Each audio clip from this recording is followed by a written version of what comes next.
Praise the Lord. దేవునికి స్తోత్రాలు. నేను pastor Ratna Maitra from praise God ministry. ఈ రోజున యేసయ్య మన కోసం వాక్యాన్ని ఏర్పాటు చేశారో ఒక్కసారి చూద్దాం. మీరంతా సంతోషంగా ఉన్నారని, దేవునిలో బాగా నడవాలని, దేవుని ప్రేమించే బిడ్డలుగా ఉండాలని, ఎంతో మందికి మాదిరికరంగా ఉండే బిడ్డలుగా ఉండాలని మేము ప్రార్థన చేస్తూ ఉన్నాము. ఆదికాండము 15వ అధ్యాయము 6వ వచనము. అతడు యెహోవాను నమ్మెను, ఆయన అది అతనికి నీతిగా ఎంచెను. Genesis chapter 15 verse 6. And he believed in the Lord and he accounted it to him for righteousness. Glory to God. అద్భుతమైన వాక్యం మనము ఆదికాండం 15లో చూస్తాం. దేవుని యొక్క నిబంధన అబ్రహాం గారితో దేవుడు ఏర్పాటు చేసుకున్న నిబంధనని మనం ఇక్కడ చూస్తూ ఉన్నాము. మనం యాక్చువల్గా ఆదికాండం 15:4లో చూస్తే దేవుని వాక్యం అతనికి దర్శనం ఇచ్చింది. దేవుని స్వరాన్ని విన్నారు, దేవుని వాక్యాన్ని విన్నారు. When he heard the word of God he believed in the lord. ఎప్పుడైతే దేవుని వాక్యాన్ని విన్నారో అబ్రహాం గారు ఆ వాక్యం ముందు నమ్మకం ఉంచారు అని అన్నారు. ఎప్పుడైతే వాక్యం ముందు నమ్మకం ఉంచారో, విశ్వాసం ఉంచారో, దేవుడు అతన్ని నీతిమంతుడిగా ఎంచారు అని చూస్తున్నాము. అలాగే మనం విశ్వాసంలో నమ్మకంలో ఉన్నాము అంటే we depend upon the Lord. దేవునికి మనం సరెండర్ అయ్యి దేవుని మీద మనం టోటల్గా ఆయన మీద ఆధారపడి ఉంటాము. అలాగే మనం ఎప్పుడైతే విశ్వాసంలోకి వచ్చామో దేవునికి మనకి కనెక్షన్ వచ్చేసి దేవుని దగ్గర నుంచి ప్రొటెక్షన్, ఆయన యొక్క కాపుదల, ఆయన భద్రత మనకు వస్తుందని విన్నాము. అలాగే మనం ఎప్పుడైతే దేవుని విశ్వాసంలోకి వస్తామో, ఆయన యొక్క నిబంధనలోకి వస్తామో, పరలోక రాజ్యపు ఆశీర్వాదాలు దేవుడు మనకి కనెక్ట్ చేస్తారు. ఆశీర్వాదాలు మనం పొందుతామని మనం ఇక్కడ చూస్తూ ఉన్నాము.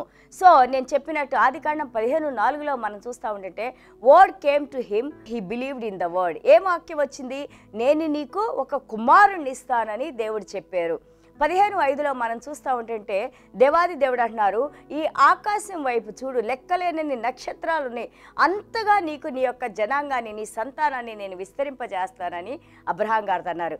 మనం 15:6కు వచ్చేసరికి అబ్రహాం గారు ఈ మాటలు నమ్మి ఆయన యందు విశ్వాసం ఉంచారు కాబట్టి ఆయన నీతిమంతుడుగా ఎంచారు అని అంటున్నారు. ఈ రోజున నువ్వు నేను యేసయ్యలోకి వచ్చిన మనం, రక్షణలోకి వచ్చిన మనము, యేసయ్య రక్తం చేత కడగబడిన మనము, మన ప్రతి పాపాన్ని యేసయ్య క్షమించి ఆయన పునరుద్ధాన శక్తిని మనకిచ్చి నీకు నాకు ఆయన నీతిని మనకు కృమ్మరించారు కాబట్టి ఈ రోజున మనం దేవుని సన్నిధానానికి వచ్చి ఆయనకు మొరబెట్టుకొని ఆ యొక్క అసాధారణమైన సర్వశక్తి కలిగిన దేవుణ్ణి నువ్వు నేను నా తండ్రి అని మనం పిలుస్తా ఉన్నాము. ఎందువలన? Because Jesus Christ has imputed his righteousness into us. Because of that reconciliation, దానివలన సమాధాన పరచడం వలన, ఆయన నీతిని మనకి ఇవ్వడం వలన ఈరోజు మనం దేవుని సన్నిధానానికి వచ్చి దేవుని రాజ్యవారసులుగా, దేవుని బిడ్డలుగా, దేవుని రాయబారులుగా, అలాగే దేవుని రక్తం చేత కడగబడిన ఆయన స్వకీయ సంపదగా మనం ఉన్నాము. యేసయ్యకి స్తోత్రాలు. So believe in God. ఎలాగ బిలీవ్ చేయాలంటున్నారు? యోబు గారు అంటున్నారు, యోబు 13:15లో I will trust him whatever happens, I will trust him. అలాగే మనం హగ్గాయిలో చూస్తూ ఉంటే వాట్ మే కమ్, ఏదైనా జరగనివ్వండి, పంటలు పండనివ్వండి, పండపోనివ్వండి, ఏదైనా జరగండి, but I believe in God, I trust in God. మన జీవితంలో ఏది జరిగినా కానీ మనం ఒక నమ్మకంలో ఉండాలి. దేవుడు నాతో ఉన్నారు, నాలో ఉన్నారు, దేవుడు నాతో నడుస్తున్నారు. సో ఈ పరిస్థితులు ఇవన్నీ కాదు, కానీ నా దేవుని వైపు నేను చూస్తానని మనం నిర్ణయం చేసుకున్నప్పుడు మనం ఇంకా దేవుని మీద డిపెండ్ అవుతాము. చూడండి, రోమాపత్రిక 4:21లో రాశారు, హూ ప్రామిస్డ్ హిమ్. అబ్రహాం గారు ఏమి నమ్మారు? Even though his body was dead, physically he was dead, his body was dead. ఆయన శరీరము ఫిజికల్గా 100 సంవత్సరాలు నిండినప్పుడు maybe it's not functioning properly, but he knows, ఆయనకి తెలుసు, God is able, he will give me a son. దేవుడు శక్తి కలిగిన దేవుడు. అలాగే దేవుడు నాకు తప్పకుండా నాకు బిడ్డనిస్తారనే నమ్మకంలో ఉన్నారు కాబట్టి అద్భుత రీతిలో దేవాది దేవుడు ఆయన ద్వారా సంతానాన్ని ఇచ్చి ఈ రోజున అబ్రహాం గారికి ఇచ్చిన ఆశీర్వాదాలు మనము అనుభవించడానికి దేవుడు మన మీద కృప చూపించారు. అన్నిటికంటే ముఖ్యమైనది 2 కొరింథీలు 5:21లో he made him sin who knew no sin. ఏ పాపము లేని యేసయ్యని ఒక పాపంగా చేసి ఎందుకు చేశారు?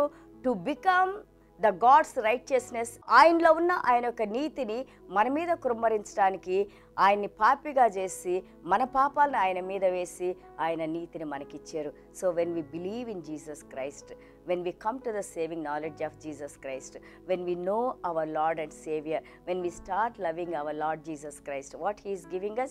He is giving us His righteousness. ఆయన నీతి మనలో ఉందంటే అర్థం ఏంటంటే మనలో ఒక్క పాపము కూడా లేదు.